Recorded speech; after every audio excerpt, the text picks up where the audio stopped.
Измама ли е астрологията? Да, измама е, ако се информираш за нея от съмнителни сайтове и ежедневници, които ти обясняват, че днес здравето ти ще бъде 5 звездички, а любовта 3.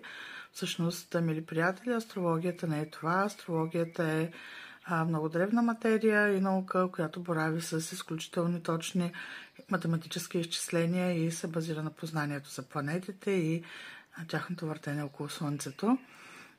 Така че, мили приятели, ако искате да бъдете измамени, вие ще бъдете измамени, но ако искате да разберете малко повече за себе си, може да се информирате за това колко полезен е този инструмент за себепознание. Аз съм Ема и се занимавам с кармична еволюционна астрология и нумерология. Да, провеждаме консултации, може да се свържете с мен в социалните платформи, може да ги откриете в описанието на моя канал. Но не това е целта на нашия разговор в момента, а по-скоро да разсеем някои митове и легенди относно астрологията.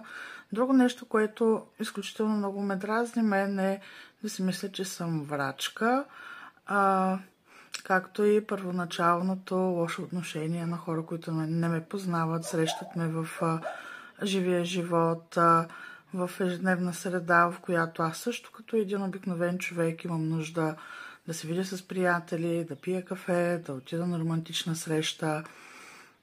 И започват да ми обясняват тези хора много грубо как не вярват в тези науки. Аз дори не съм ги питала, не съм ги провокирала или не съм ги занимавала с моята работа.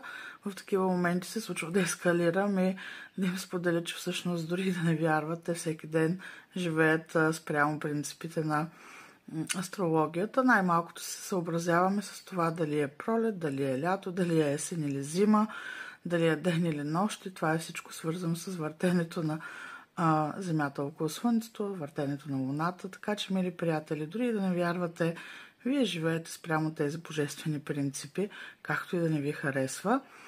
Друго нещо, което за мен е много важно, е разликата между традиционната астрология и кармичната еволюционната. Аз открих кармичната еволюционна астрология и нумерология в много труден за мен период в житейски план, в който се чудеха сега на къде, как да се справя. И повечето астролози тогава, много ти е лоша картата, така реагираха. Да, но какво да направя с тази лоша карта? Тази информация също не ми помага. Разбирането откъде идват част от моите проблеми и как да се справя с тях дойде след като се запознах с кармичната еволюционна астрология и нумерология. Така че бъдете малко по-съзнателни от тези науки.